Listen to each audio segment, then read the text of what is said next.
Hello friends, എല്ലാവർക്കും പുതിയൊരു വീഡിയോയിലേക്ക് സ്വാഗതം. ഇത് എൻ്റെ വീട്ടിലെ ഒരു ബഡ് പ്ലാവാണ്. ഈ പ്ലാവിൽ ഈ പ്രാവശ്യം ഒരു 2.5 വർഷം മുമ്പ് നമ്മൾ നട്ടതാണ്. ഈ പ്രാവശ്യം അതിലൊരു 10-12ഓളം ചക്ക ഉണ്ടായിരുന്നു. അപ്പോൾ ഞാൻ ഈ പ്ലാവിനത് താങ്ങാനുള്ള ശക്തിയില്ലാത്ത കാരണം ഞാനതൊരു ഒരു വലിയ ചക്ക മാത്രം നിർത്തിയിട്ട് ബാക്കി എല്ലാവരും അടർത്തി കളഞ്ഞു.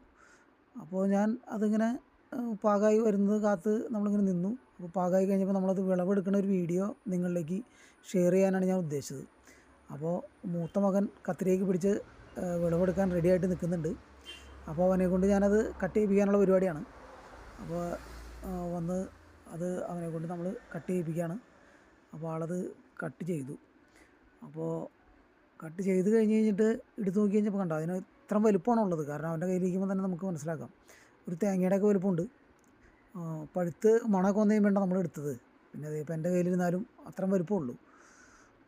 അപ്പോൾ ഇതാണ് ആ ചക്ക.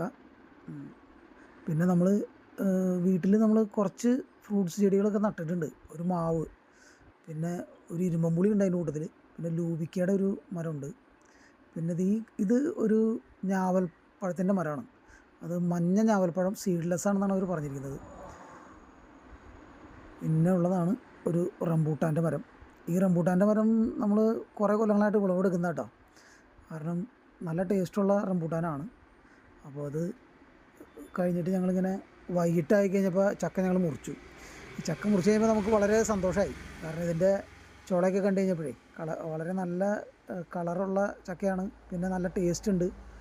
പിന്നെ ചക്കയിൽ ചുള കൂടുതലായിരുന്നു എന്ന് പറഞ്ഞു കഴിഞ്ഞാൽ ചവണി കുറവായിരുന്നു. നമ്മുടെ അങ്കമാലി ഭാഗത്തൊക്കെ ചവണി എന്നാണ് പറയുന്നത്.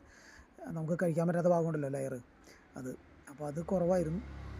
അപ്പോൾ ഇങ്ങനൊരു വീഡിയോ നിങ്ങളിലേക്ക് എത്തിക്കുന്നു. പിന്നെ ഈ വീഡിയോ നിങ്ങൾക്ക് ഇഷ്ടപ്പെട്ടെങ്കിൽ ഒന്ന് ഷെയർ ചെയ്യുക, ലൈക്ക് ചെയ്യുക. വീഡിയോ കണ്ടതിൽ എല്ലാവർക്കും നന്ദി. അടുത്തൊരു വീഡിയോ ആയിട്ട് കാണാം.